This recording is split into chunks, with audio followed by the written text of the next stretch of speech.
তাহলে ফেসবুকে অ্যাড দেওয়ার জন্য আমরা কীভাবে গেছিলাম? ফেসবুকে লগ ইন থাকা অবস্থায় এখানে facebook.com slash ADSMANAGER facebook.com slash ads manager.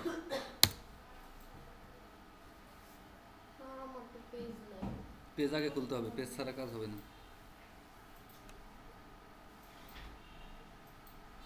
Page একটা খুলছি কাজের জন্য। এটা কি আসলো? facebook.com slash ads manager. Ads manager এটা দেওয়ার পরে আপনাদের এই যে এরকম আসবে। এটা আমি কালকে দেখাইছিলাম, এটা ডিলিট করে দিই।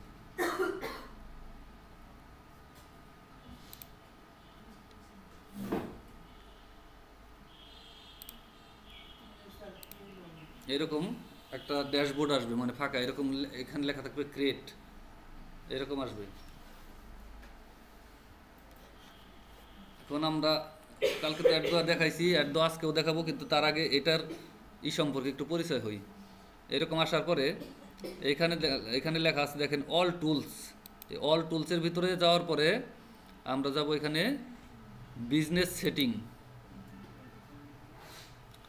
বিজনেস সেটিংয়ে যাওয়ার পরে আপনাদের এখানে বিজনেস ম্যানেজার অ্যাকাউন্ট তৈরি করা থাকবে না, এরকম এই যে এরকম ক্রিয়েট বিজনেস এরকম লেখা থাকবে। আমার কিন্তু তৈরি করা 3টা, এরকম এই জন্য 3টার নাম দেখাইতেছে ক্রিয়েট বিজনেস। এখান থেকে আপনাদের একটা বিজনেস ম্যানেজার অ্যাকাউন্ট তৈরি করতে হবে। তৈরি করতে গেলে এই যে এরকম একটা ফর্ম আসবে, আমি দেখাইতেছি।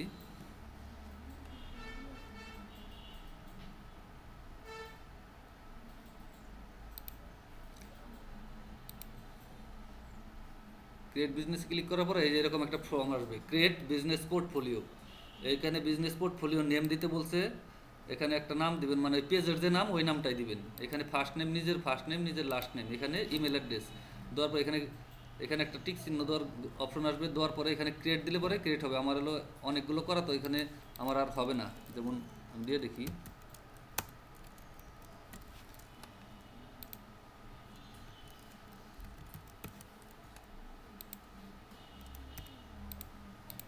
এখন দেখেন ক্রিয়েট দিলে পরে আমার বলবে অনেকগুলো করা আছে।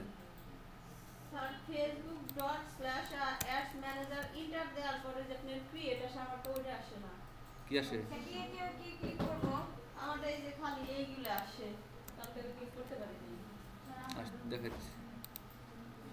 আমরা ক্রিয়েট আসে না।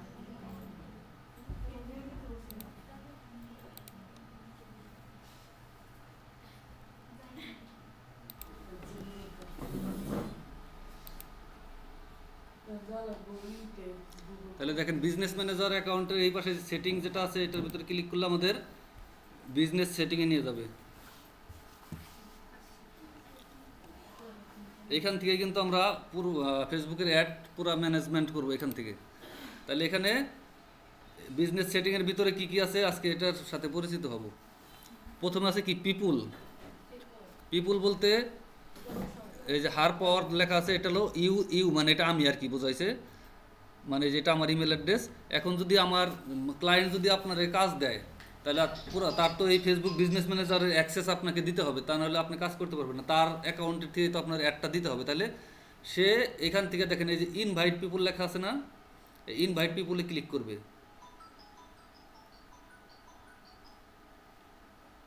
ক্লিক করার পরে এইখানে আপনার ইমেল অ্যাড্রেস চাবে সে, যেন আপনার ইমেল অ্যাড্রেস দেন, আপনাকে আমি আমার অ্যাকাউন্টের অ্যাক্সেস দিয়ে দিচ্ছি। এরকম আপনার ইমেল অ্যাড্রেস এখানে সে বসাবে।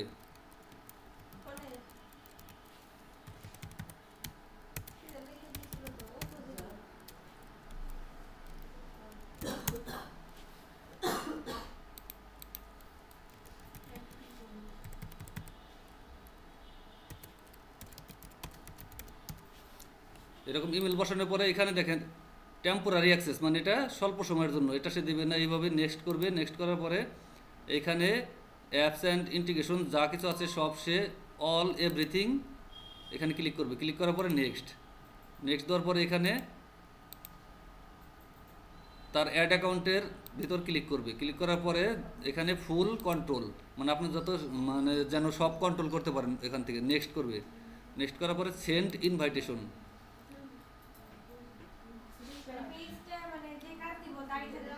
মানে সে তার এইরকম একটা বিজনেস ম্যানেজার অ্যাকাউন্ট থাকবে, সেখানে কার্ড অ্যাড করা থাকবে, সব কিছু অ্যাড করা থাকবে, আপনাকে কাজ দিবে, আপনাকে অ্যাড দেওয়ার জন্য কাজ দিবে। তো তার অ্যাকাউন্টের অ্যাক্সেস তো আপনার লাগবে, আপনি তাহলে কাজ করবেন নিজের অ্যাকাউন্ট থেকে তার করতে পারবেন না, তার অ্যাকাউন্ট থেকে করতে হবে। সে এইভাবে আপনাকে অ্যাক্সেস দিবে।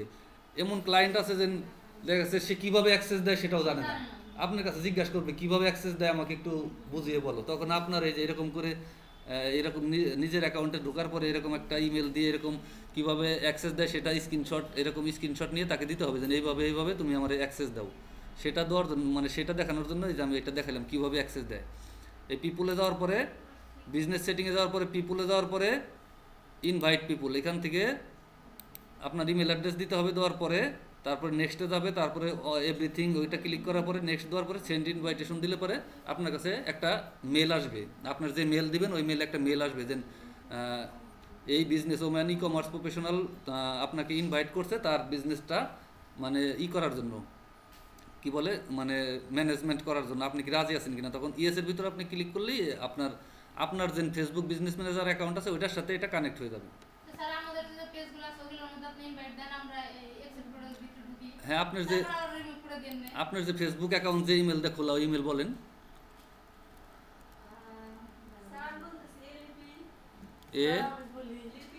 ALIPI2411@gmail.com। দেখেন এটা দেওয়ার পরে নেক্সট দিলাম, নেক্সট দেওয়ার পরে এখানে এভরিথিং নেক্সট, তারপর এখান থেকে সিলেক্ট করে আমার অ্যাড অ্যাকাউন্ট যেটা এটা ক্লিক করলাম, ফুল কন্ট্রোল, নেক্সট পরে সেন্ড ইনভাইটেশন। দেখবেন ফেসবুকে না, আপনার ওই মেল একটা মেল গেছে, এই দেখেন লেখা হচ্ছে your invitation to ALIPI@gmail.com, woman e commerce professional business portfolio is on the way, the invitation will expire in 30 day. 30 দিনের ভিতর আপনি যদি অ্যাকসেপ্ট না করেন এটা মানে এক্সপায়ার হয়ে যাবে। এখন ওইখানে দেখেন একটা মেল গেছে আপনার,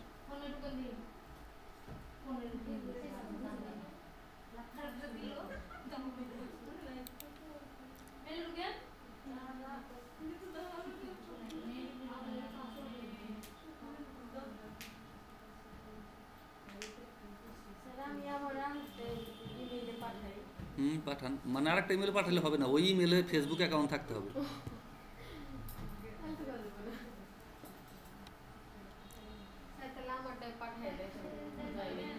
যাবে, সমস্যা নেই। আপনার যে ইমেলে ফেসবুক খোলা ওই ইমেল বলেন।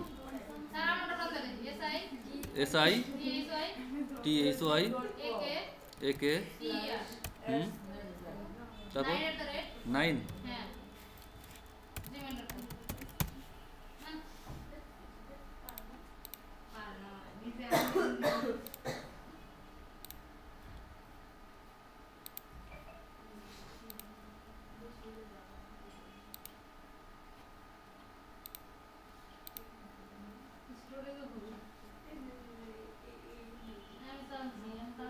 দেখেন গেছে, মেল গেছে। তাহলে এইভাবে মানে অ্যাক্সেস দিবে, ক্লায়েন্ট আমাদের অ্যাক্সেস দিবে। তারপরে দেখা গেছে তার এই বিজনেস ম্যানেজার অ্যাকাউন্টের সাথে তার পেজটা অ্যাড করা নাই। পেজটা অ্যাড করার জন্য আমাদের কী করতে হবে, এই যেখানে পেজ লেখা আছে এই পেজের ভিতরে ক্লিক করব। দেখেন এখানে কোনো পেজ নাই, আমার এখানে দেখাইতেছে নো পেজ অ্যাডেড, কোনো পেজ অ্যাড করা নাই। তার জন্য এখানে অ্যাড লেখা আছে, অ্যাডের ভিতরে আমরা ক্লিক করার পরে দেখেন এখানে কি বলছে, অ্যাড এক্সিস্টিং ফেসবুক পেজ, মানে পূর্বে যে পেজ তৈরি করা আছে সেটা অ্যাড করো। Request share to Facebook page, মানে কোনো পেজ শেয়ার করার জন্য রিকোয়েস্ট করো। আর create a new Facebook page, যদি কোনো পেজ করা না থাকে তাহলে আমাদের এখান থেকে নতুন করে পেজ তৈরি করা যাবে। আমাদের পূর্বে যেটা তৈরি করা আছে সেটা আমরা অ্যাড করার জন্য অ্যাড এক্সিস্টিং ফেসবুক পেজ, এটাই ক্লিক করব। ক্লিক করার পর এখানে বলছে Facebook page name or URL, মানে পেজের নাম অথবা ইউআরএল। আমি আমার হার পাওয়ার নামে একটা পেজ তৈরি করা আছে, আসবে দেখেন, নাহলে স্পাম ফোল্ডারে গেছে। এখন হার পাওয়ারের